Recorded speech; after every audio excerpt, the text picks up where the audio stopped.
I'm going to give a handful of names, and you just give me like a couple of sentences that just come to mind about these people. Cube. Good man, great father, brilliant artist, great friend. Erica. Love, savior. Eminem. Incredible talent, sick individual, good kid though. Easy. Special, human, unfortunate end. I'm grateful for him. Jerry Heller. Not a good guy. Wrong.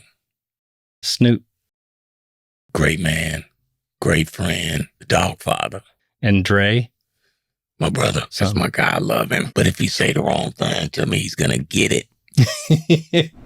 It's about 4:00 in the morning, and I fall asleep in the car. I have the accident.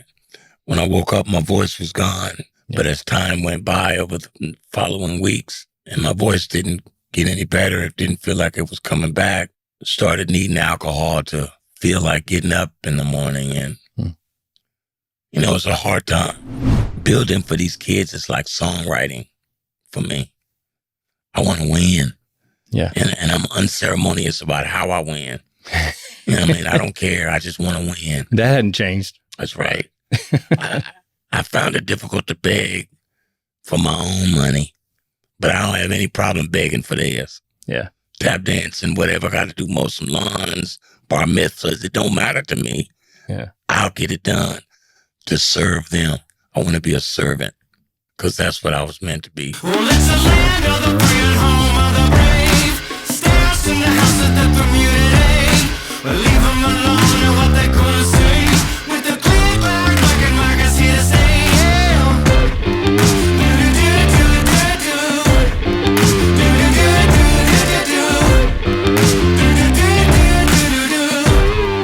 Like a new gold, fighting blue.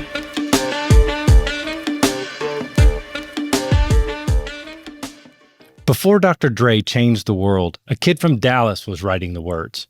He co-wrote NWA's biggest hits, co-wrote Straight Outta Compton and The Chronic. He helped build Death Row Records from the ground up. His debut album went platinum, and then at 21 years old, a car accident took his voice. Not his mind, his voice. Most people know that part of the story. What they don't know is what happened next, the decades of fighting back, the moment he stopped chasing what he lost and started building something even bigger. Today, he's building schools, mentoring kids in South Dallas, and making music again in ways nobody saw coming. This conversation is all of it, and I promise you, it's not the story you think you know. So without further ado, please help me welcome to the show my new friend, Mr. Tracy Curry, the D.O.C. Without going all the way through all the stories that you tell often, I still want to be able to get to kind of the meat of who you are so that some of these other questions towards the end, with the things that you're doing now and the charity work and all that kind of stuff makes a lot more sense, right? Okay. So I'm curious about one of the things when you were weaned and your grandmother, I guess, who was initially raising you, couldn't read and you were reading for her. I mean, I love the story. I'd love you to tell about how that affected your writing ability as a lyricist and just how it affected you as a kid reading for her. When you're young, you really crave that affection from your from the people that you love. Yeah. And my older cousins, we all hanging around our grandmother. They didn't read too well, but I did. I was the youngest one. And at what age? About. I'm in the 7th grade, okay. Maybe at that time. So 12. And my cousins are all teenagers, have to be 16, 17. They're all driving cars. And we're all boys on that side. So they're street guys and I'm not. So I'm in the house with my grandmother, and she just loved the fact that I read so well. And, when you get that hit of dopamine, you want more of it. And so I would read all the time. And when rap came, I just had a lot of words phrases, that I could just throw back up. And anybody, when you're reading a book or anything, whoever wrote that piece that you're reading, no matter what it is, has a rhythm. And you can hear the rhythm in the writing if you're paying attention. Wow. I never thought of it that way. When you write it a certain way in your mind. You're thinking it doesn't sound right. With that word. I need to take that out. Or that's a rhythm you're creating. I hear it. Yep. That's exactly right. You just need the right number of syllables so that it doesn't just expand your brain the wrong way. That's fascinating. I never even thought of it that way before. As much as I still write, I haven't thought of it that before. So we all have that. We all have that innate sort of ability to follow a pattern, and so when rap came, it was easy for me to structure. And you were weaned by several different people, you would say, right? You were with your mother, grandmother, father, grandmother, grandmother, father, sister, aunt.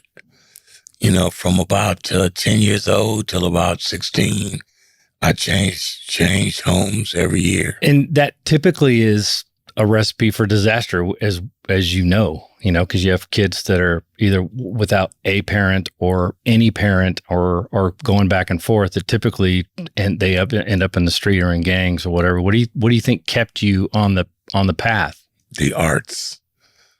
When my parents had their problems and went their separate ways, I was in the 6th grade. I found out that I could sing in the 6th grade. I found out I was pretty good at it. And so the teachers in the 6th grade, they petitioned my mother to send me to a junior high school that developed the arts in a student. They thought I had something special and you should send him to this school. And my mother did. I got rode the little bus to this school called Griner Middle School in Oak Cliff. And it specialized in choir, and the kids went on acting and that kind of thing. And I went there and I got got the acting bug by dealing with those kids, and went to competition and did well, and that dopamine kept hitting. You meet new people that aren't as uptight about the differences. At Griner, it was all shades and colors, but everybody was into their art. Everybody's kind of artsy. Yeah. A little more laid back kind of folks there. So you sang, and you thought you were good, but apparently other people thought you were good too. What do you think inspired you to flip that role? And is this maybe at the point, I don't know how early you met Erica or not, but I remember you saying at one point that she was rapping and you were singing, and ended up kind of flip-flopping that. And no, we were both rapping at that time. Okay. Like, I didn't know she could sing. Okay. When I met her as a kid, we was both rapping. Yeah. When I was singing, I didn't know her. 7th grade, 8th grade. By the time high school came around and you start going to the little kids functions, the little kids clubs around town, that skating rinks on this side, on that side, that's where you start to meet kids from the other side of town. Yeah. And that's just about the time rap started coming around. And everybody was a rapper, and you was a rapper from West Dallas, or you was a rapper from South Dallas, or you was a rapper from Oak Cliff, and who was the best here, and who was the best, there's a lot of that going on. But I was new, and I thought I was pretty damn good, and so as far as Erica is concerned, she was a rapper from South Dallas, I was a rapper from West Dallas, and we'd be at some of the same little teen clubs and battling against each other. Just on the mic, like old school, just rap battles? Not even on the mic, just in a circle Yeah. with a bunch of kids. And so was that stuff written or was it freestyled, or how would those things go back then? Well, my thing was, I would make people think it was a freestyle, but I had already planned it. You know, I'm a writer. Yeah. I like to win. You know what I mean? And so Yeah. I'm going to cheat. I'm going to write all mine down. You're going to think it's because I'm going to know subtle things about that I could point to. It's acting. It's all acting, bro. Is a lot of it that anyway, even today? Because you think after you've written just novels full of different sets of lyrics about different things, is that what a lot of people pull from? Or is it literally just a magic trick where you're just going completely off the top of your head? Or would you know? No, if I had to guess, I would say everybody's doing that. You know, some folks have a unique skill that they could do that. Yeah. I would say not very many.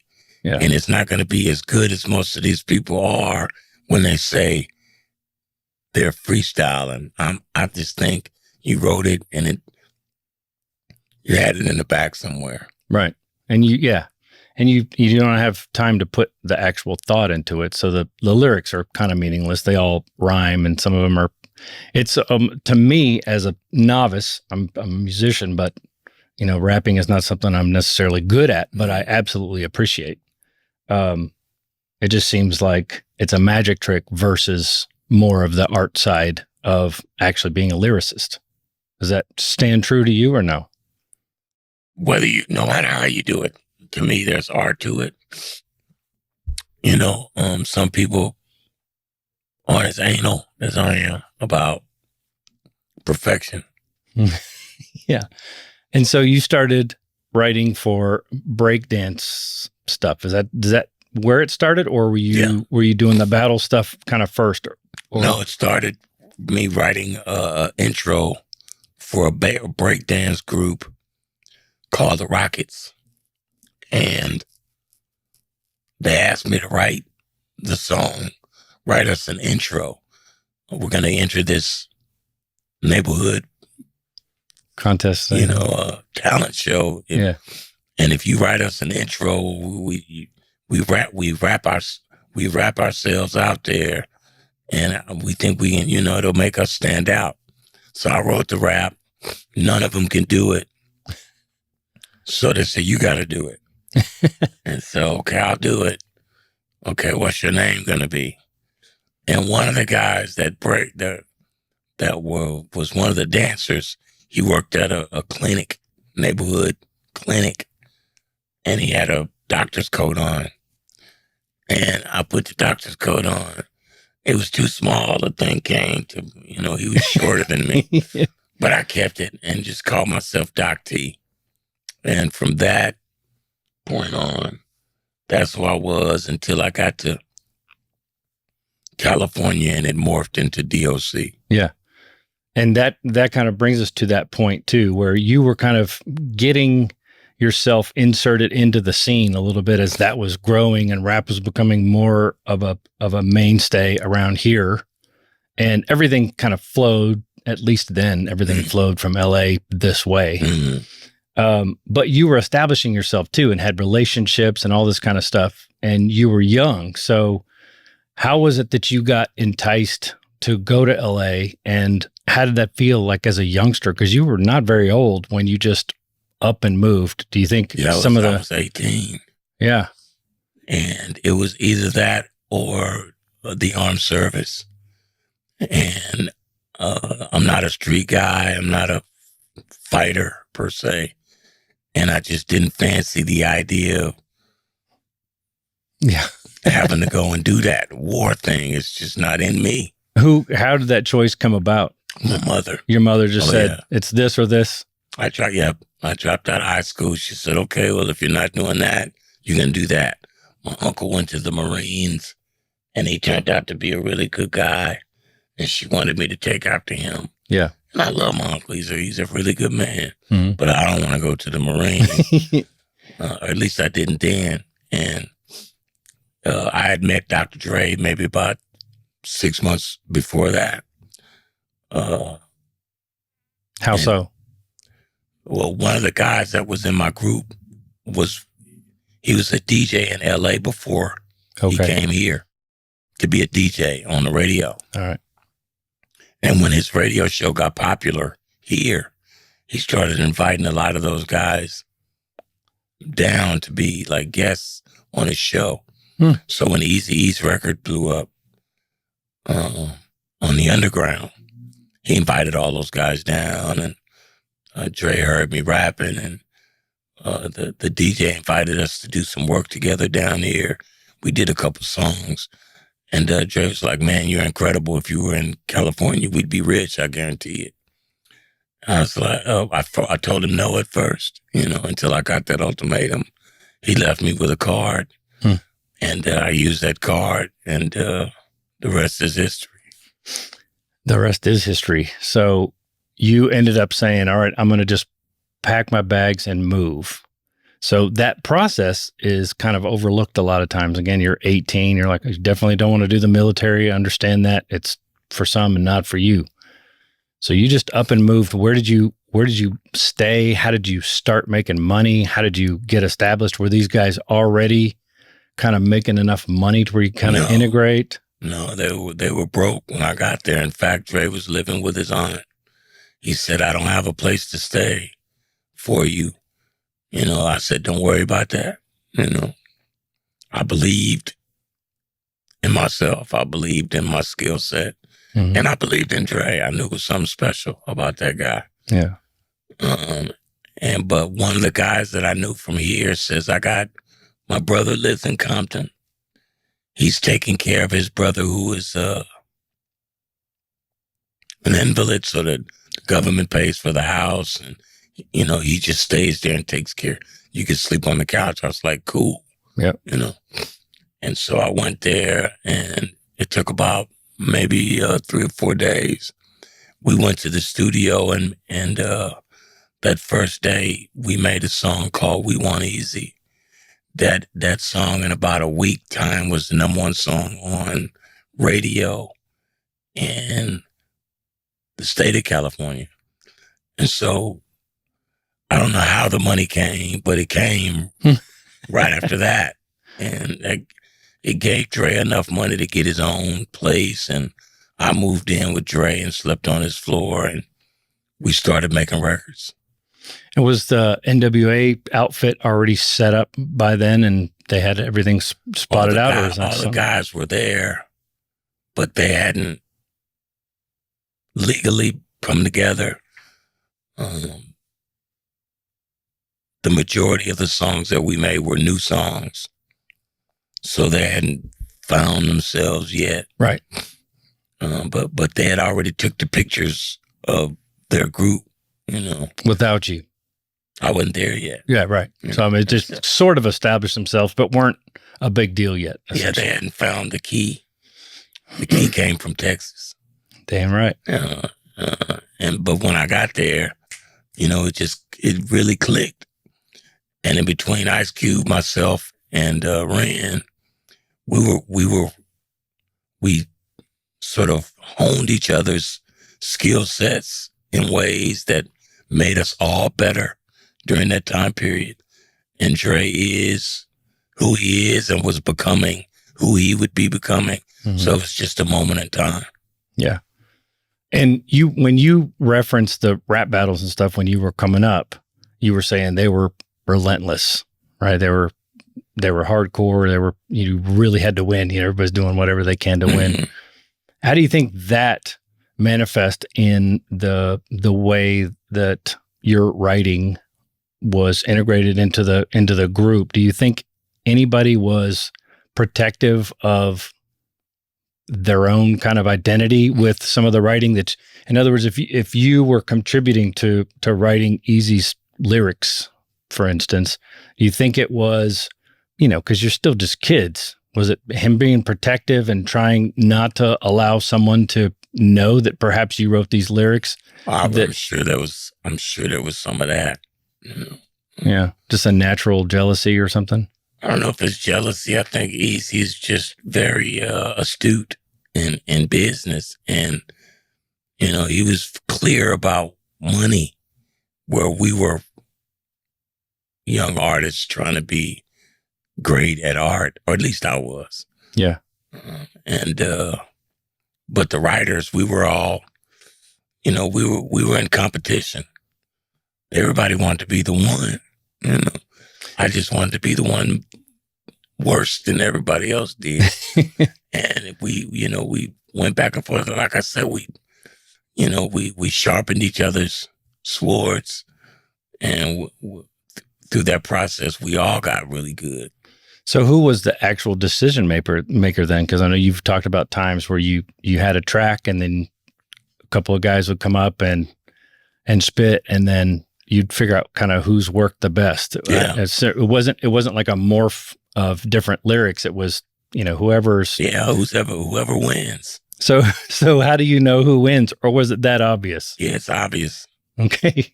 It's obvious when a verse comes out, that's the one. And usually it's everybody wins because the song is great. And when you're talking about 3 people rapping, Cube, myself, and Rand, those verses all came from. And so I'm easy most of the time. And so now we're battling to see who's the best out of the 3. So everybody wins because you're going to get the best you can get from everybody involved. Right. Everybody's trying to up their game just to be in the room. And then you co-wrote a lot of the bigger hits that they had, and part of your approach was different too. Can you elaborate a little bit on the gangster rap approach, and then what you kind of brought to the table to make it a little more commercial? Sure. When they first started making records, their claim to fame was that they were cursing, and you would call these records blue because it was not meant for commercial success. It was meant for, they just wanted to be the great. They wanted to be successful in their neighborhood. Kind of the underground hit. Yeah. But in order to be commercially successful, you have to have the radio. You can't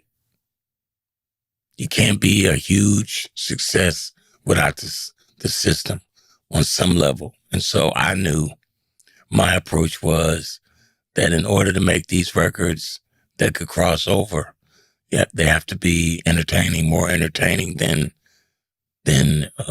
negative. That they could still be hard and not soft, commercial pop records, but they still could be worded properly so that you didn't make people afraid of you. You can make them laugh at you or laugh with you, and that's what I did with Easy. Easy, it was really easy, no pun intended, because he was super short and he talked more noise than everybody else. And he got all the girls and and so it made it easy to turn him into a caricature of that gangster image. It's like going to the beach, and there's always the guy drawing your picture. And then if you had an AK and he draws your picture, it'd be you with this overinflated gun, and your head would be huge, and no one would be offended by that picture because it would be funny. The caricature type. Yeah. And was that your approach when you That wrote was. his lyrics? That was. And how do you think you got left off so many of these things? Because you contributed to even, the F the Police, and you were involved in that one too, right? So even some of the harder, more popular in retrospect, how do you think that actually ended up happening? Because there wasn't necessarily a leader within the group necessarily. You say it was kind of a popular decision, which is most bands or whatever, but how'd that happen? I'm from Texas, and them boys is all from California, and they were already a set group, and if I'm being honest, I used to talk a lot of Cash Money to those boys. I don't think they liked it very much, but it was true. So what could they say, you know? And so I just think that they had their group, their set people that they would let in, and this is our guy, and I was their guy. I just wasn't one of those guys, you know. And it bothered me, really, to be honest. Which is where my name came from. That's where D.O.C. actually came from. I felt like I always felt like they were trying to ease me out of the frame. Right. Like when we were making records, we're all together in this studio and we're happy. But when the records come out and they're taking pictures, they ask me to move to the side, or, you know, when We Want Easy, the video came, they wouldn't let me be in the video. It was tough from that perspective. So I put the periods in my name and made it an acronym because they had periods in their name. Like the NWA. So I figured this is a way I could connect myself to this group. So when people see me, they'll know that's me too. Man, it took a while for people to recognize this, though, right? I mean, it seems like some of it is the immaturity. Again, it's kind of what I'm getting back to, where, you know, they're kind of being protective also. Everybody's sort of fighting for themselves because you don't have a proper manager at the time. You know, it's really telling you how the business goes. You got somebody else that's on the take. So it just, can you describe like how you would respond to somebody saying, hey man, scoot out of the frame? That just seems like that would be the time when you would say, I need to figure out what the hell's going on here. No, it was fuel. It was fuel. You know, that's why my record was so good. Yeah. It would piss me off, you know, and I would be like, okay, you know, you think you got, just wait a minute. Because in my mind, I was better than all of them. Yeah. And in a minute, I'm going to show you boys what it's really supposed to be like. And the one thing they did was allow you to do that, because you did some opening for them on the road. Yeah. Tell me how that felt, and was it any kind of secondary happy place for you, knowing that you kind of been pushed out, but they're giving you a chance to perform and write? This is when, you know, they first started beginning to gain some traction, and we would do shows along the Southwest and then toward the Midwest.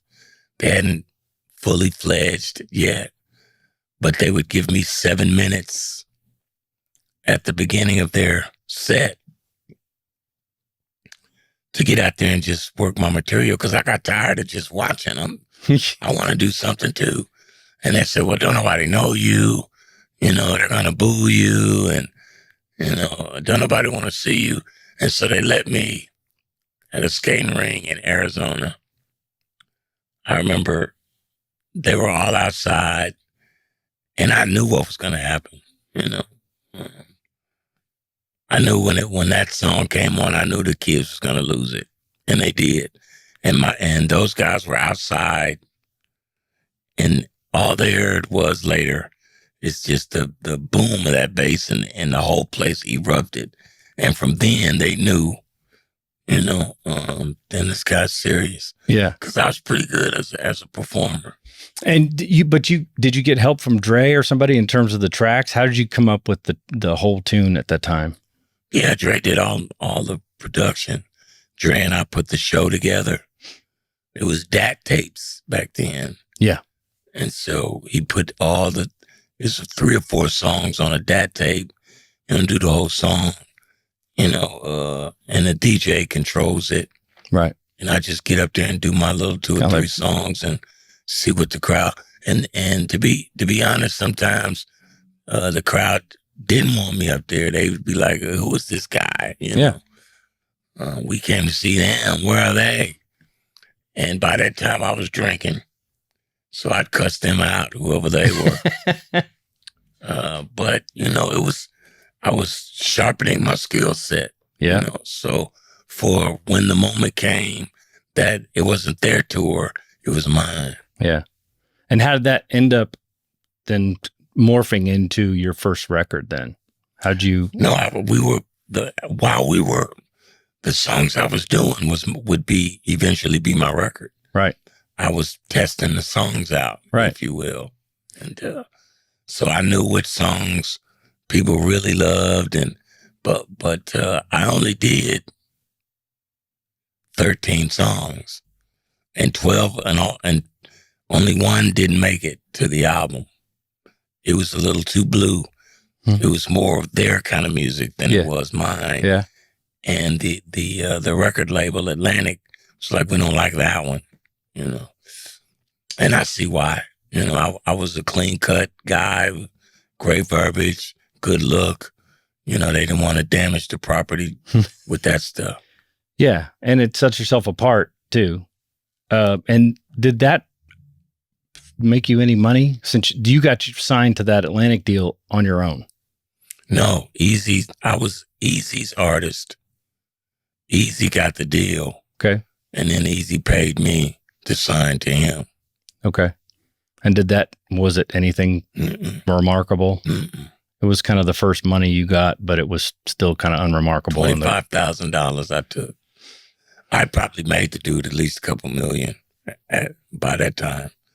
But you don't know. You're a kid. You know, I'm 20 years old by that time. Yeah. And happy to be there, bro. Happy to be on the road, experiencing these things, and coming from Dallas, Texas, because that wave hadn't even hit Dallas yet. And I'm out there doing it. You know, it hadn't even come to Dallas yet. Yeah, I remember you talking about a time where you brought some of your tunage back to Dallas and let your friends listen to it. They didn't get it. They didn't get it. It's like, I mean, it's cool, you know, but listen to our stuff. And I understand, you know,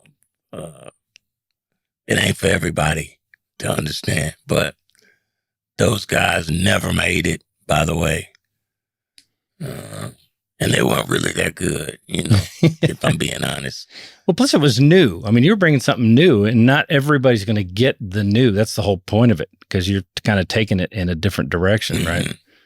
Especially your stuff, when you're taken off of what is really the new thing and you're spinning it yourself, your own kind of spin on it. I think those kids in Dallas at that time were just into themselves, trying to figure out who they're going to be. They didn't know that if they got behind me, I could make a way for all of us. Yeah. You know, but when they were discouraging, even though the NWA situation wasn't the best, it was closer to where the action was. And so when I came home, if this community would have wrapped its arms around me, I probably wouldn't have went back out there. You know, it would have been a different trajectory. But everything happens for a reason. Right. Not necessarily better, just different. That's right. So how did the death row situation fit into that time period? How did you start getting involved there and ended up getting left out of that too, ultimately, right? Well, Suge and I became really good friends during that Ruthless period. Mm-hmm. And Suge was very vocal about me being the reason why things are really starting to take off. And he was the first one to point out that those guys are taking advantage of you. What, 25 grand, that's all you got? Bro, you did this and you owe this and this. And we began to talk about building a separate label of our own with a guy named DJ Quick and a couple of other acts. We were going to do our own sort of Ruthless over here. And we began to work together with a guy from Beverly Hills who would put the money up, and we had offices in Beverly Hills, and it was a huge deal, and I felt like I was on top of the world. And you know, that lasted for about 2-3 months.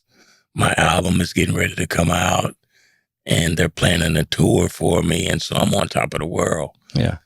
And then a couple months later, that accident happens, and it just took my wind out, you know.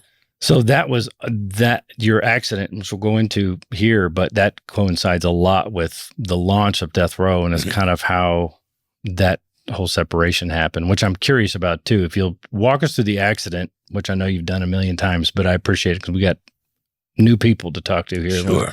And then how that actually separated you from some of these things, almost solidified the fact that you're not going to be able to get some of that return on your effort. Well, like I said, I was just about to go on tour. I started shooting 2 videos over the course of one weekend because I was leaving the next week. And young and dumb, I'm partying on set, I'm drinking and falling asleep, and somebody offered me something that they thought could help me stay up. And I accepted that. And over the next 24 hours while I'm shooting this stuff, I'm just way up in the air. By the time it's all over and I'm going home, it's about 4 o'clock in the morning, and I fall asleep in the car and, have the accident. When I woke up, my voice was gone. I'm still happy to be here after everybody told me what had happened. Yeah. But as time went by over the following weeks, and my voice didn't get any better, it didn't feel like it was coming back. It was just difficult. And over the following months, it didn't get any better. And, it started needing alcohol to feel like getting up in the morning. And, it was a hard time. But what Suge and I had began to build was still on the pot. Right. And so I gave it my best shot, but I just didn't have the win. I didn't have, what it took. And so I complained to Suge, I'm not going to be able to do this. I'm going to need some help. I need Dre to help me out.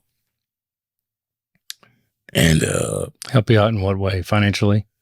Or? No, I need his help creatively. Oh yeah. I can't do this by myself because I can't do it physically. I can't do it anymore. Yeah. I need somebody that I. And so Suge and I developed a plan where we would introduce Dre to the things that I had seen. Look at what these people did. I'd gotten hold of my contracts and saw all the misappropriation. I said, show it to Dre. Look what they did to me. If they did it to me, they did it to Cube. They might have did it to you. It made him curious. Mm-hmm. And he started asking questions about his situation. He couldn't get the answers he was looking for. And so he decided that he would join Suge and I in building our own situation. And that was the beginning of Death Row. And you had already, and how was Snoop involved by then? Snoop wasn't there yet. Not yet. So that's how that started. You essentially brought to their attention, like this is, or Suge did to you, and then you to Dre and the rest. And then you just, notably, the injury that you lost your voice was from an intubation during the accident period. And then scar tissue that was there that a doctor decided to remove early at your behest, but you're not a doctor, right? Well, they told me if you, because I wanted to know, when is this thing going to get better? And they said, well, if you remove scar tissue, it will help expedite the healing process. And I'm like, let's get it, whatever it's going to take to hurry this thing up. What I found out later was that once they did that, there was no shot that it was ever going to come back. Were you alone in the car? Mm-hmm. Thank God. How did Snoop ended up coming into the picture, and how active were you then? Because you were kind of, as much as you were getting Dre into the situation, you were also kind of backing out because you were kind of losing your confidence. And then this doctor told you, if you get rid of the scar tissue, this will help heal it. And in turn, ended up damaging it permanently. And that's what essentially set you back. That was all of that.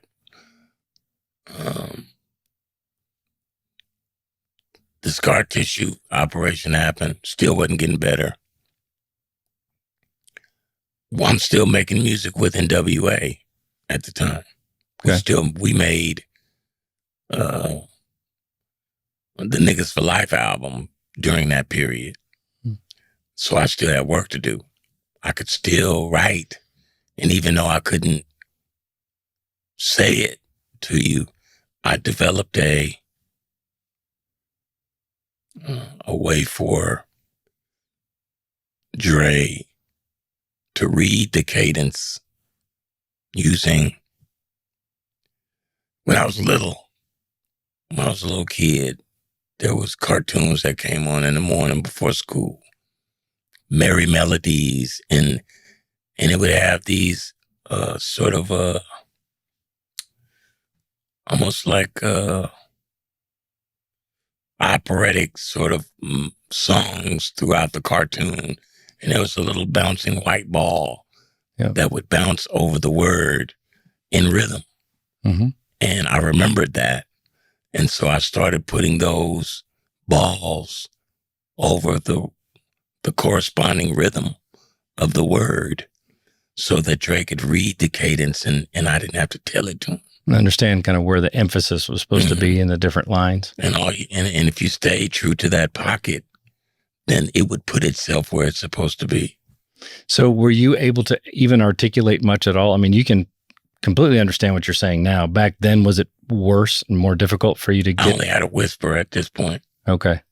So didn't have any kind of... literally impossible to even do it once for somebody to hear and take it. That's fascinating. So you created your own way to actually, your own rap nomenclature. Yeah, I still use it to this day. It's because I write a lot of songs. And so to be able to remember how they go, you just make sure you... Man, I would love to see one of those. That's fascinating. You have anything that you could show? It's on my phone. The zeros is the one beat. 1 0 2 3 4 0 2 3 4. So if the word comes after the 2 or on the 2, you know that particular word drags right after that second beat. Or if it's right on the beat, then you know you put that word right on the beat, and all the rest of the words will fall in place. That's fascinating. I love it. That's so innovative too, that you can actually teach that to somebody too, to where Dre understood it. Mm-hmm. It's easy. It's easy once you got it, if you can read it. Yeah. You know, I was smoking weed and saw that cartoon and figured it out. The perfect combination to the time. Yeah, man. Oh, that's awesome. So what happened to you from then? Because again, there was a separation, an ultimate separation from the music industry out there at some point because of this injury and how you responded to it. So talk about, maybe how you ended up, because you still did a lot of work with Snoop and influenced him tremendously, teaching him how to write. I don't know if you used that number system with him or not, but I'd be curious about that. And then how you ended up ultimately separating after figuring out, that you were kind of getting left behind. Yeah. While we made the NWA's follow-up album, I learned that skill set. And it was clear to me that my only superpower, the only way that I could stay close to making the music was to do it for somebody else. And so when Suge and I brought Dre over, we decided we would do our own thing. I had to talk Dre into doing a solo album. He didn't think he could do it. I knew he could do it.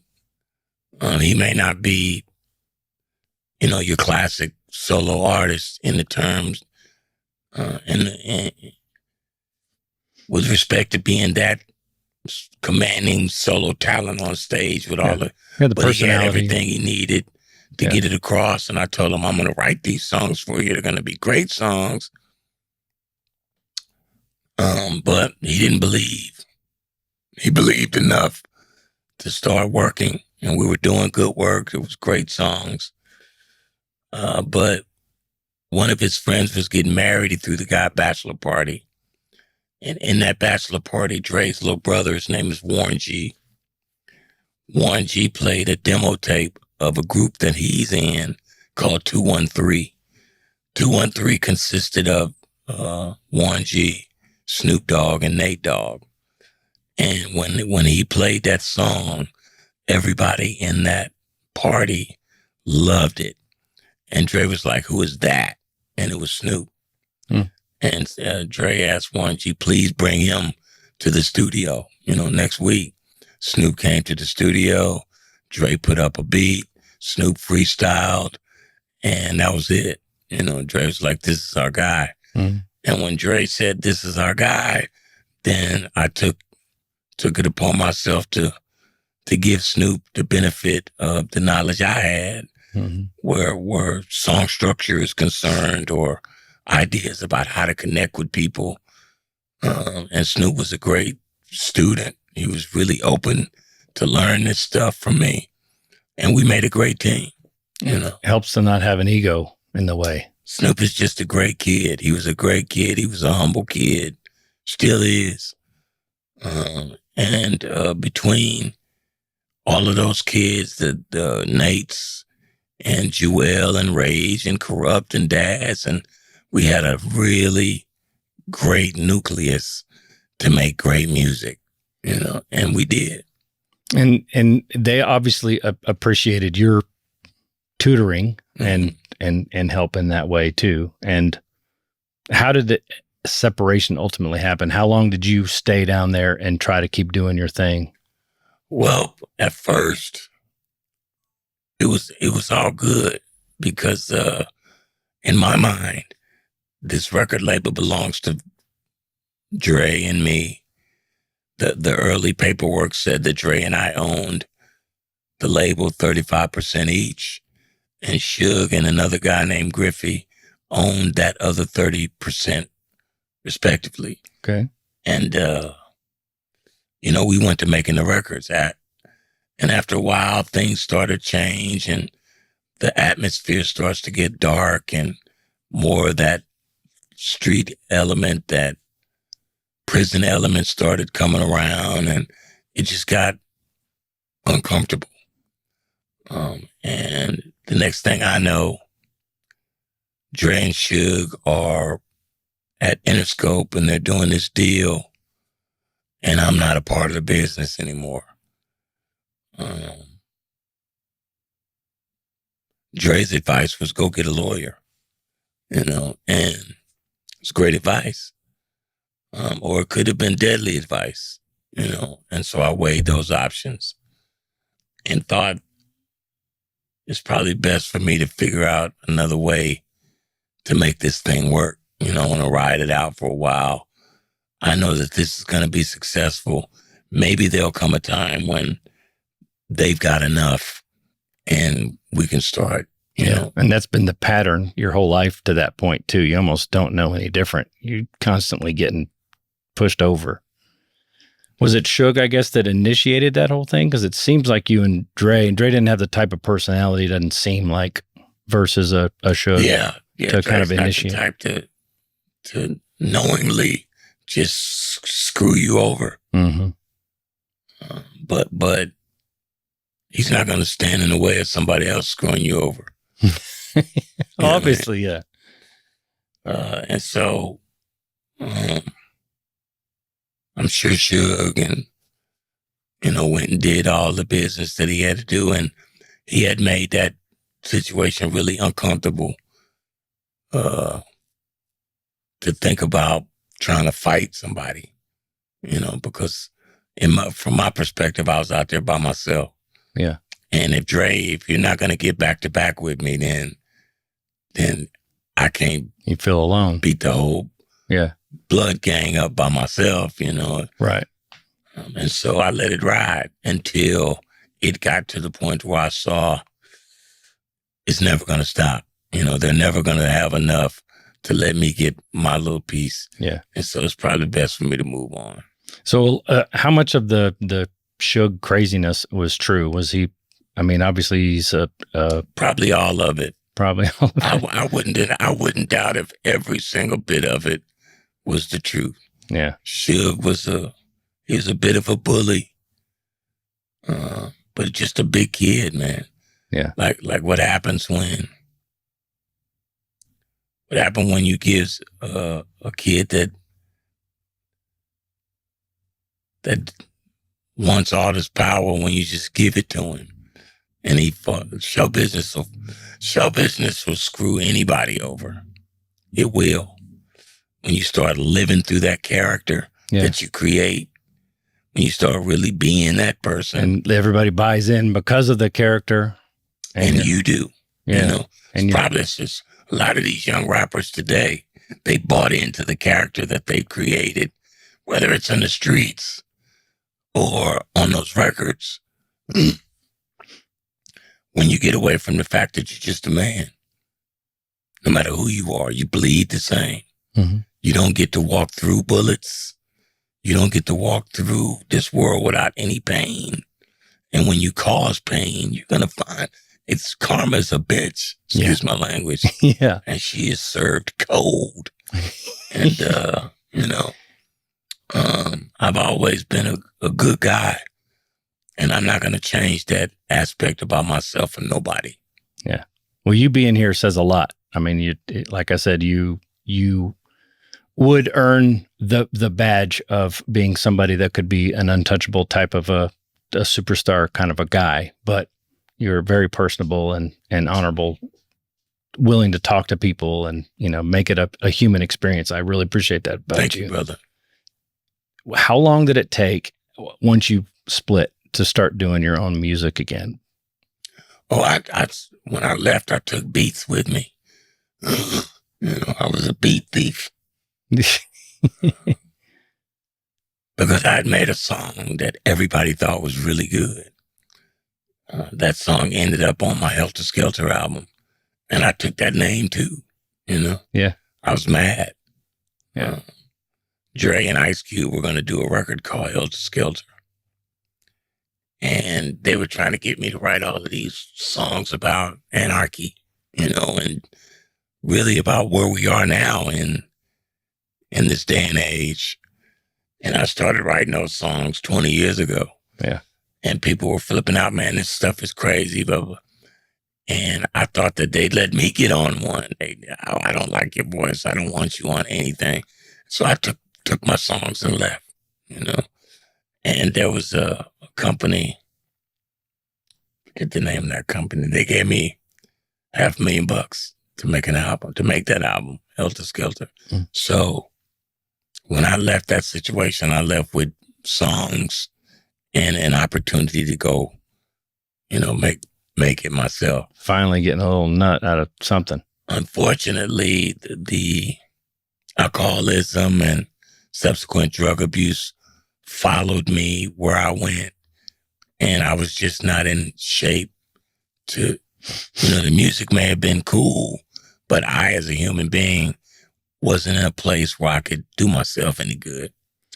Is part of that, obviously it was born of your circumstance, but as was part of that also just the grudges that you had? I know you claim to not hold grudges, but there was kind of an epiphany that happened to you. So there was righteously several years that you carried those grudges with you. I think the only person that I was really ever... No, man, you're probably right. I was probably mad at a lot of people, myself mostly. But I probably held some tucked away. Yeah, I mean, that's human too. I mean, sure. You get older and you start figuring out what it means in the grand scheme, and then. But by the time I started figuring that stuff out, Easy was gone. Right. So it's hard to hold that grudge, but I was upset with him. Yeah. For a while, And I was upset with Dre for a while, and but it never stopped for me. Like I've never not had money. It wasn't mine, but I always had a pocket full of it. And what I didn't have was the heart of that kid that went to California. You know what I mean? That young kid who knew who he was and knew his worth and knew he was this. That part had left when that accident came. Yeah. And it took a long time for it to come back. And Dre and I, we went back and forth for many years. He'd call, hey man, I miss you. Come make some music with me. I'm sure, go back. And he'd put a bunch of money in my pocket and I'd hang out for a while. And some of that old animosity would come up and I'd say something and then he'd say something and we're fighting again and we'd separate for another 2-3 years. When he called me about making the 2001 record, I was wide open to it. It was a way that everybody was going to get back together. And it was a cool deal. We were all getting back together after we had all separated, This is after the whole Tupac came and everybody passed away, and And I went out there and did music with this guy, and by the time we got to celebrate that, I began to spend time around Erica. Well, actually, right before that, I had to spend time around Erica, and during that tour, I got close to this program called the Hip Hop Summit. Brought the Hip Hop Summit to Dallas, and Erica showed up. She spoke. She had turned into this really beautiful woman, and we hung out and we talked about all that old stuff and battle rapping, and we just became close. And she connected me. She began to connect me back to that guy, that young guy who knew who he was and blah, blah, blah. And then she gave me this beautiful little girl. And for me, life was great. I was good. We had done our thing out there, and then Drake called me about 5 years later, started talking about making music. I went back. Erica had cleaned me up. No more drinking, no more drugs, I'm a vegan now, and yada, yada, yada. Awesome. But went back out there to make records with this guy. And she didn't want it. She didn't want it. She knew what was going to happen. And what she thought was going to happen, happened.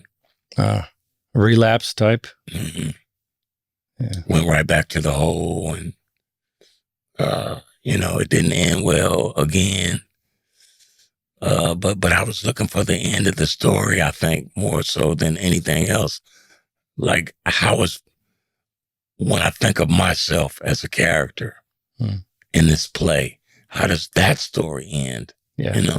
That's what I think I was chasing. And almost picking up from where you left off in LA too, right? When you're just in that environment, kind of changes your perspective on what you're doing. But it didn't work out. Had to come back home. Had lost that other relationship, and things got hard. But I was still on the bottle, and then I ended up getting locked up for 13 months behind the bottle. For, you mind specifying, or drinking and driving? They catch you drinking and driving. They don't like that in Texas. So don't do that. Your first time out, you got 13 months? Are you kidding? Okay. Just making sure. I said, I've heard some lenient stories too, but. No. And so this time they said, we're going to give you some time to think about it. Okay. And after that, I got it. Yeah. This is something I think I don't want to do. Yeah, that's not in your character, so that makes sense. That was actually rehabilitated for someone like you. Oh yeah. And so I went and sat down. When I got out, I said, I'm going to do something different. Tried to go back to the music. It didn't work. But after a while, folks started chasing me about AI. You should try that. I had tried everything else. I was just tired of it. But it made me curious, Now I had went and saw a doctor in 2010 about this throat. Mm-hmm. He said, "There's nothing anybody could do, Doc. You just that's what it is, And so this is where I was. That same doctor called me 2019. He says, things have changed. We've gained some insight. I think I know where I could help you. They had been chasing me about doing a documentary. I didn't want to do a documentary because the story didn't have a happy ending. Nobody wants to see a story without a happy ending, bro. Nobody wants to see that.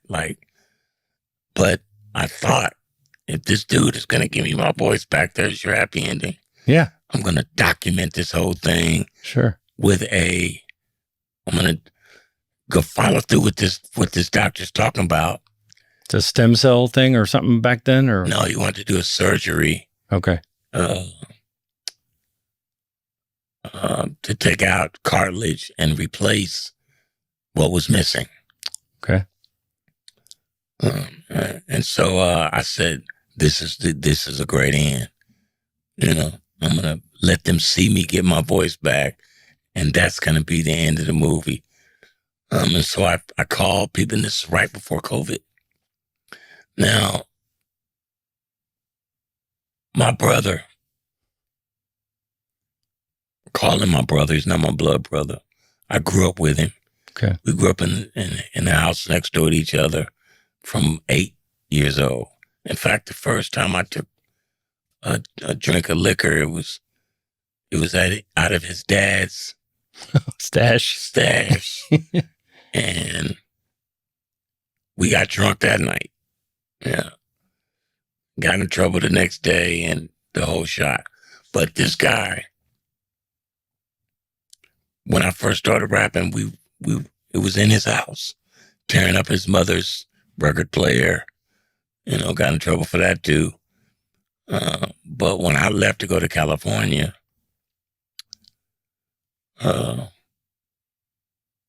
he took to the streets.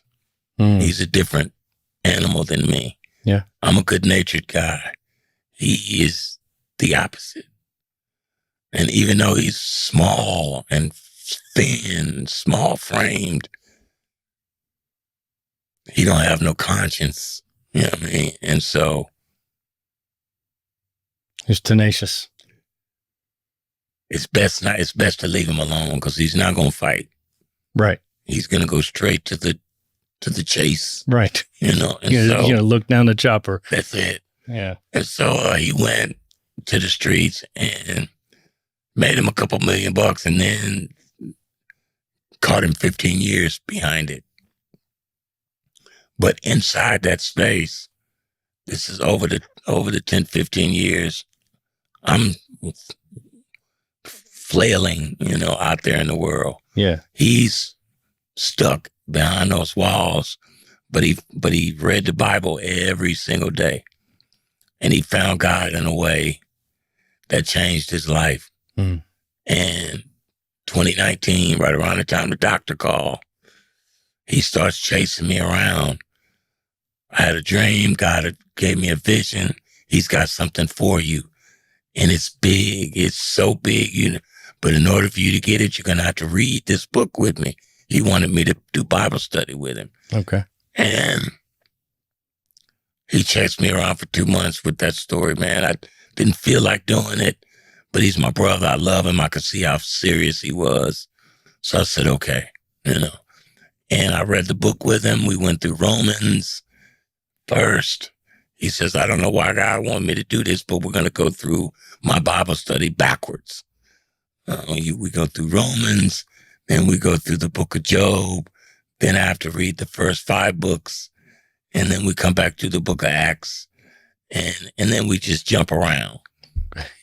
But reading that book with him unlocked it for me in a way that it hadn't been before. Yeah. Drew me closer to the understanding of what this journey was about, of what maybe the reason was for what I had gone through. I remembered that when my mother made that ultimatum, I kneeled next to I was living with my sister then. I kneeled next to her couch that night when everybody was sleeping. I prayed. I said, God, I don't want to go to them. I said, this is what I want to do. And if you will allow me to have this, I promise you that when I get there, I'm going to tell everybody it was you, it wasn't me. Now, I didn't get a chance to get there to make that declaration for people. And so I thought for a long time, I thought that because I didn't do it in a timely manner, that's why God was displeased and took my voice from me. In fact, the first album cover, No One Could Do It Better. Yeah. Is me standing in front of a statue of Jesus. That was me preparing my ministry, if you will. Really? That was a conscious decision back then too? Yeah. Even though you hadn't really unlocked it yet, you still remembered the promise. That's right. I knew that when I saw that statue, I was going to take a picture in front of that statue for my album cover. Right. Because this is going to be the way I get in. But the kids, the globe read, the King of Kings and Lord of Lords. Jesus is standing on the globe. But when I took the picture, the kids thought I was referring to myself. Mm. And I told you, show business will get the best of you. Yeah. Maybe sooner or later, I start to think maybe I am the King of Kings, blah, blah. Then the accident happens and you just throw it off. But what I learned through the ministry of my brother, who was a 15-year felon, was I was still living in that prayer. That moment for me to make that declaration hadn't happened yet. Mm-hmm. You know, and that this whole doctor thing could be a part of that whole thing. And so 2020, I started making this documentary, documenting everything, went through it. When I found out that what the doctor wanted to do was cut my temple open and remove cartilage and use that cartilage to repair the vocal cord, it took the wind out of me. Some folks were saying, Doc, you're going to think about it if you don't do it. Some people was like, you should do it. And some people was like, Doc, don't do that. You know, and the doctor gave me all all this is in the movie, by the way. You're going to love the movie. Man, I've been dying to find it. I've only found little pieces, but you're going to love it. I know. But the doctor gave me all the numbers, you know, and I'm not going to tell you what I chose to do because it'll spoil the end of the movie for you. But obviously, I didn't let him cut my head open. Right. But the movie was a great movie. I thought that still the movie ends well because how it ended, the school thing is, I ended up changing my perspective and and so doing the school became my passion. And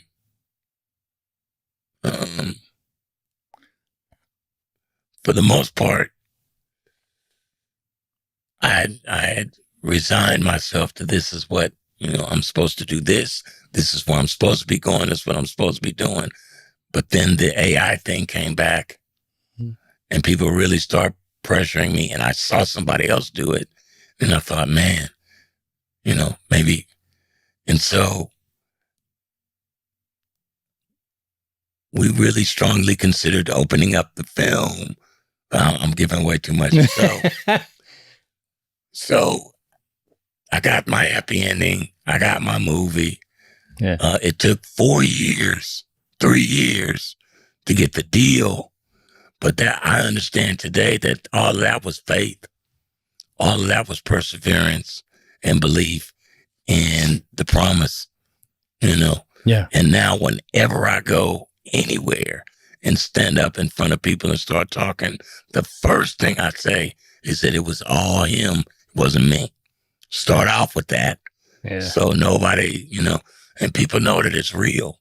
Right. They can feel it. They sense that when I talk about this school or the things that I want to do, or they know it's real. And these things that you're talking about are your testimony, and you own such extraordinary experiences that testimony is what makes it unique anyway. Mm-hmm. I mean, the ending hasn't been written still. That's right, brother. The end of the movie might be there, but you still don't have the ending yet. That's right, brother. That's right. It's the ending of that chapter. Yes. Yeah, because we're in a new chapter now. Yep. And this new chapter is all about new beginnings, and I liken that to where we are as a society right now. I think we're closing a chapter around here, but that only means we're about to start a new one. Right. And it's going to be roses and blue bonnets for everybody. At least that's what I think. Not a blue record, blue bonnets. That's right. That's beautiful. And I love that you're seeing that forward too, because I can see the trajectory of just battling to get back to where you were, even the hyper focus on the voice when you can function with it. Okay. And that might just be it. And as soon as you just say that might not be it and you let go of it, other doors can open. That's because exactly you're what happened. not just hyper focused on something that you think is the end. That's right, brother. Yeah. I love it. That's a beautiful story, man. Thank you, bro. And you said it took, along the same lines of those stories, it took that long for you to kind of let go of those grudges and stuff as well. What actually made you refocus on kids in general? I mean, I have the same affinity. I have, a book, I donate all profits and same type of thing. I mean, you can stop cycles of violence. You can do, your power in this position that you have is immense. And I admire you greatly for taking that route. I'm just curious, based on all the things we've discussed, none of it really had a tie-in. Is there a moment where you just realized, man, this is really, part of my life's mission? It's in the movie. Okay. It happened in the movie. I didn't know I was going to be doing it. Yeah. Until I saw myself doing it. And other people saw me doing it, and they went, wow, I really admire you for doing that. That dopamine hit came again. Yeah. And then I started doing it purposefully. And purpose breeds passion. Passion breeds success. And now building for these kids is like songwriting for me. I want to win. Yeah. And I'm unceremonious about how I win. I don't care. I just want to win. That hadn't changed. That's right. I found it difficult to beg for my own money, but I don't have any problem begging for theirs. Yeah. Tap dancing, whatever I got to do, mow some lawns, bar mitzvahs, it don't matter to me. Yeah. I'll get it done to serve them, And one of the lines at the end of the film is, I don't want to be the greatest of all time. I don't want to be a goat. I want to be a servant, because that's what I was meant to be. In fact, really, that's what we were all. We all were meant to be, servant of our fellow man and woman, and realize that we're all one human. We're all one race, the human race. Mm-hmm.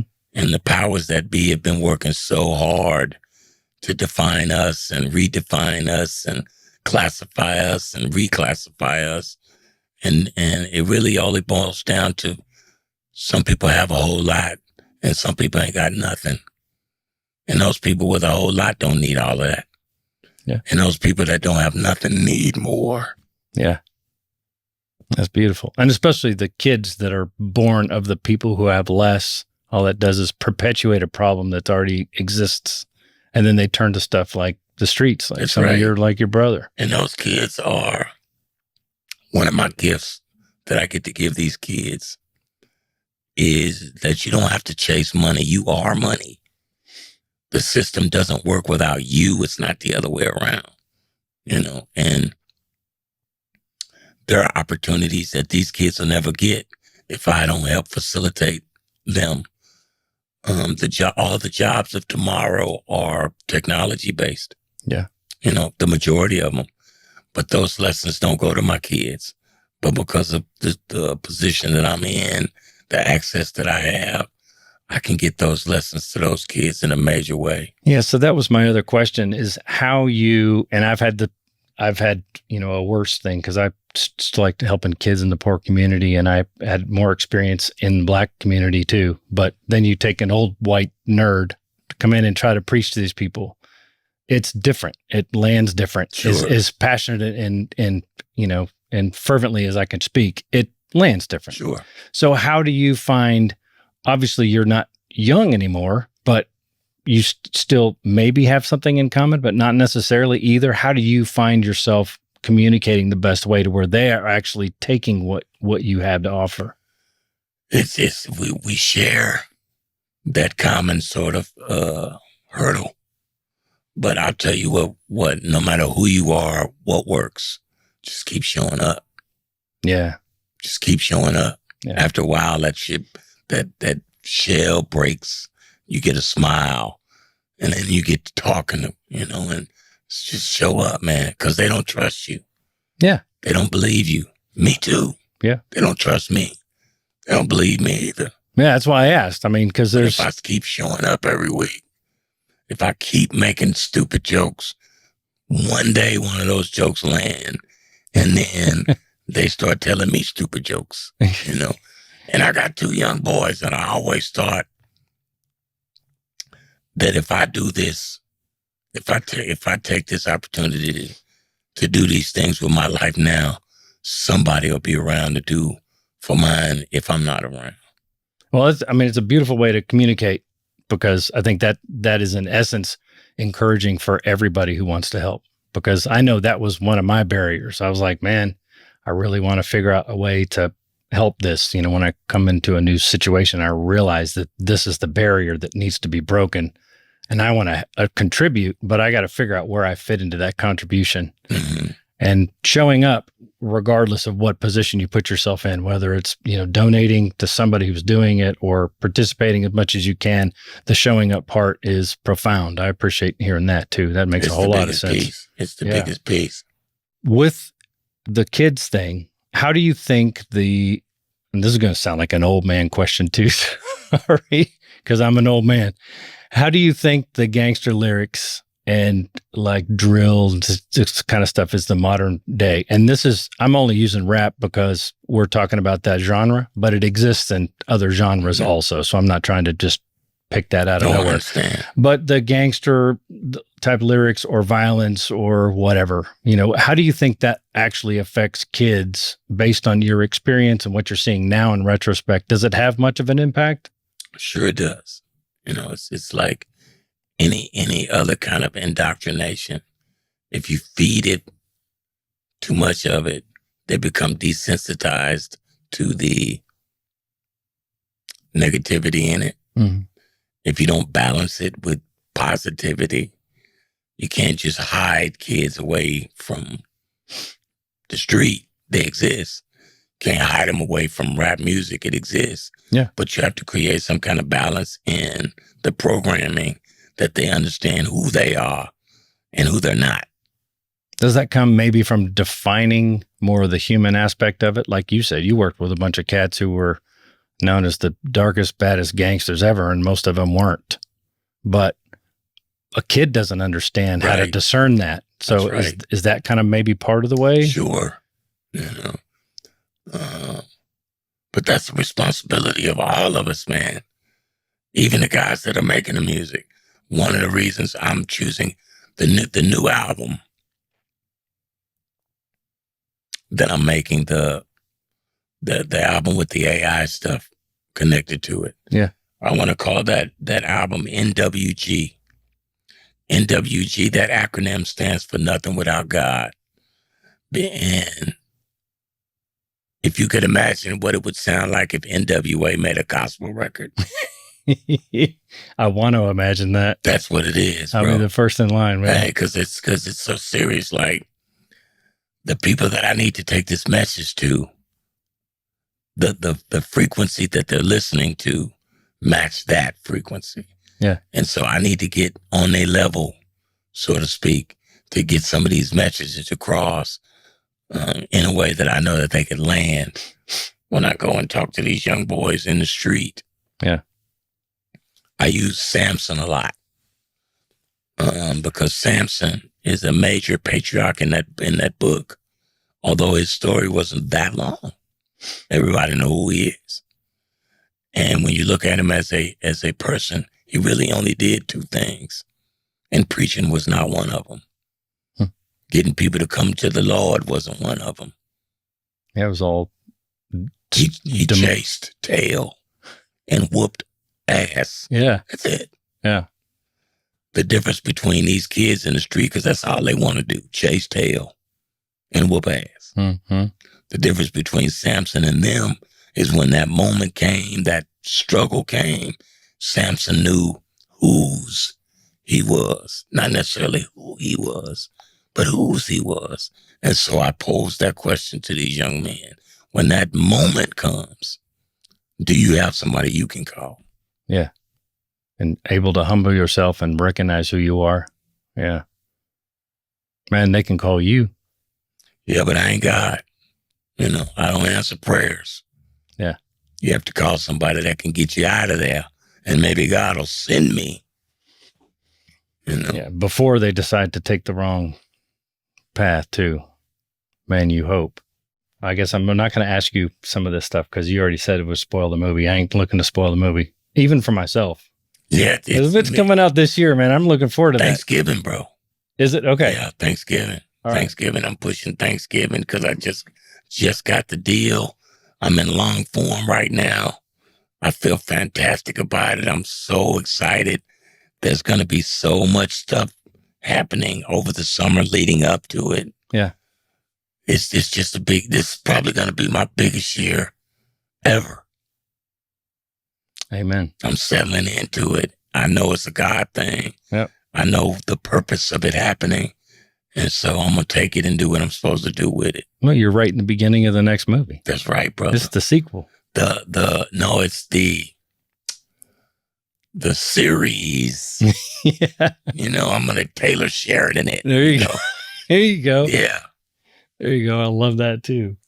All right. I have a couple more, and this one is just for kicks. So I'm going to give a handful of names, and you just give me like a couple of sentences that just come to mind about these people. Okay? Cube. Good man. Good man. Great father. Brilliant artist. Great friend. Okay. Erica. Love. Savior. You know. Yeah. Beautiful lady. Eminem. Incredible talent. Sick individual. Good kid, though. Yeah. Great kid. Suge. Not to be fucked with. Excuse my language. Don't do it. It's the first thing that comes to mind is what I want. Easy. Special. Human. Unfortunate end. But I'm grateful for him. Jerry Heller. Not a good guy. You know. Wrong. Any animosity still held for that? You let all that go? No, Jerry's gone. He's Yeah. out of here. Yeah. But I mean, is this something you still hold? Mm-mm. In fact, I still communicate with his relatives. Okay. I'm a good guy, man. It's not Jerry's fault that he's who he is. He was playing his part in this movie. If he does his thing different, I'm not who I am today. Well, you can't have good without evil. That's right. And so those guys are playing their role. Yeah. I have to play my role. And hopefully we all end up in heaven. We can get an Oscar together. Love that attitude. Snoop. Great man. Great friend. The dog father. And Dre. My brother. You know, can be a ding-a-ling. Yeah. Wait a minute. And I tell you this is hot off the press. I called Dre and apologized to Dre this morning. Well, I texted him an apology this morning because I got into him about a month ago. He said something I didn't like. But I had a weird dream last night that made me feel, I got up this morning like, bro, you need to call dude and apologize. So I did. Good for you. So he is more like a brother because that's what brothers do. Yeah. I mean, you express yourself more to the people you love. You know, you feel more at liberty to say what you want to say, right? Yeah, man.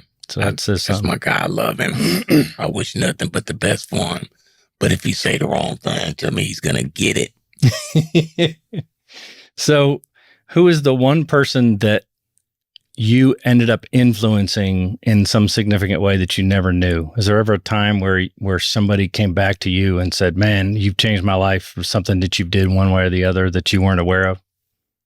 I think every name on that list, I've significantly changed their path. Yeah. I know it. I know they know it. Yeah.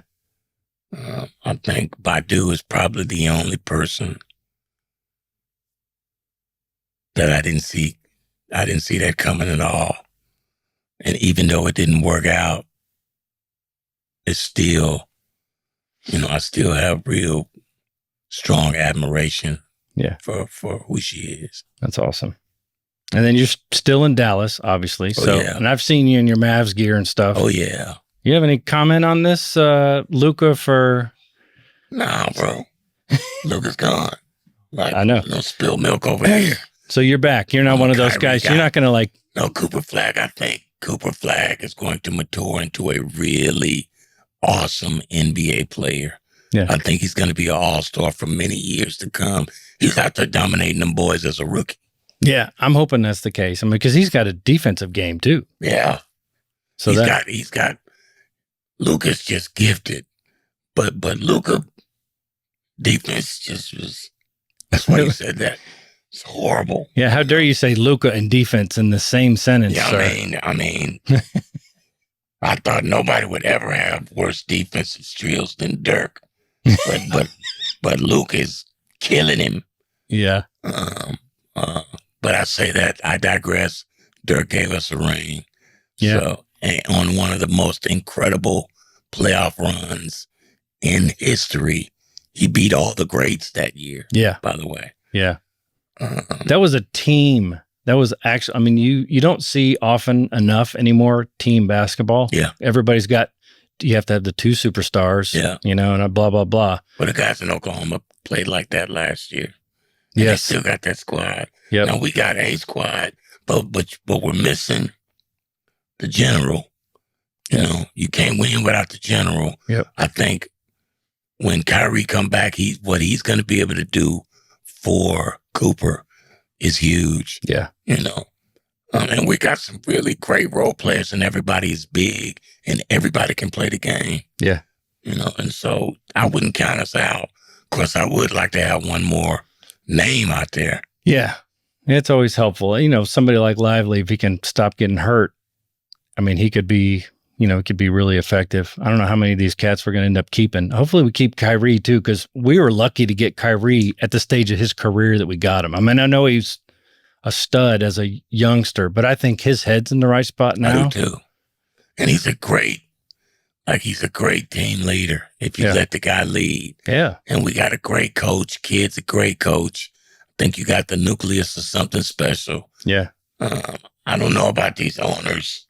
I was kind of mad at Cuban for making this deal, but I guess he's got to do what he got to do. So I'm grateful to him. I mean, he still denies that he had anything to do with that deal. He says because what You is talking it? about the Luka deal? Yeah. Yeah. Because what percentage does he own? Like 10% something? He still owns a little bit, but he's not. Yeah, they just went and made that deal behind his back. I don't think he ever would have made that deal. What Mark Cuban did, see, one of the reasons it's hard for me to get on the Jerry Jones bandwagon is because of what he did with that team. Like, he took that team from here, I'm talking about the money now, from here to here. Oh, yeah.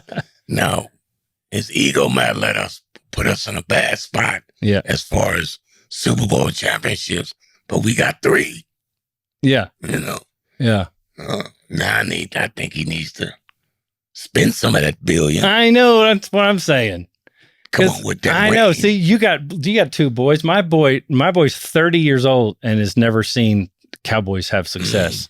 And I keep thinking, man, I know.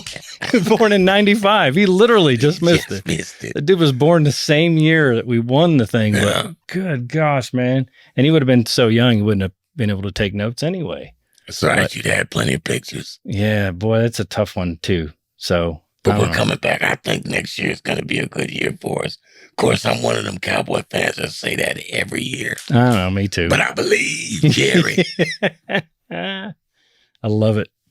Well, man, I can't thank you enough for burning time and heading all the way across town and everything else. I did donate to the charity. I'm hoping to get that record. Absolutely. Because I went online and took care of that. And I probably will do more as I learn more about it. But I definitely want to go in ahead of that and make a contribution. And I will also make sure that I get all of your links to the charity, number one, but any other social links or whatever too, that we can pass people on so that they can follow your activities and certainly follow the charity, see how that thing's going. That would be awesome.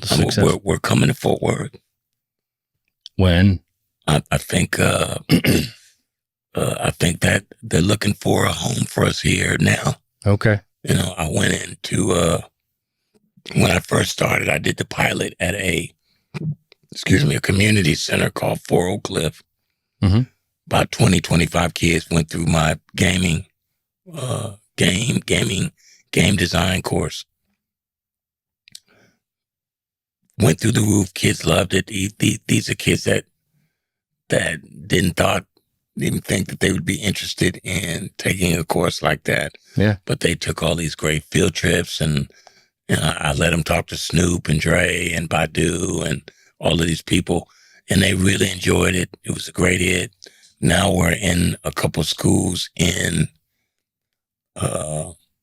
Dallas, and Texas Cans and Dallas. Yep. And they say they're looking for what would be a Fort Oak Cliff space in Fort Worth that I could go into that community and begin building. Because the Dreams Experience Academy isn't just a building in Dallas. You know what I mean? Yep. I needed to be a building in Dallas, a building in Fort Worth, a building in Waco, Oklahoma's called. Yeah. It's a curriculum that I want inside the school system itself, because it puts me in contact with every kid. You know what I mean? Like, as long as you're going to school, I can touch you. Yeah. Because these are courses, and they're STEM accredited. Okay. That the kids want to do. It's the stuff they think that they're going to go out in the streets and do. But you can do that in school, because you can't come to DEA and work with me unless you're in school. See, it's a way for me to curb the truancy rate. Hold them accountable. That's right. It's a way for me to put money in their pocket, which is what they're really looking for. Yeah. By giving them access to these jobs, same jobs I'm doing. Yeah. When I go out and work on these jobs, my kids go with me. When I work on commercials, they write with me. You know what I mean? I'm putting access, I'm putting dollars in your pocket. Yeah. So if I put dollars in your pocket, then I can ask of you. No different from the manager at McDonald's. Mm-hmm. If you're getting that check from Mickey D's, they're going to ask of you to come in at a certain time, dress a certain way, behave And I have those same kind of desires. If you're going to work with DEA, not that DEA, Right. this DEA, then you have to come on with it. Because we can go get it if you come on with it. Yeah. Love it. Well, it's an honor to have you, my friend. Thank you, sir. Appreciate you, man. Thank you, man. What's it take? What you gonna do? What you gonna do? Success or rather saying, but with second grade rules. A confident fake to make you do what they want when they won't pay the fool. A diplomatic face is the one to see you through. And don't let those bigots take you off your game, or just to let them loose. You sit here in the front seat, faded, ain't that sweet? Take a little honey from the money.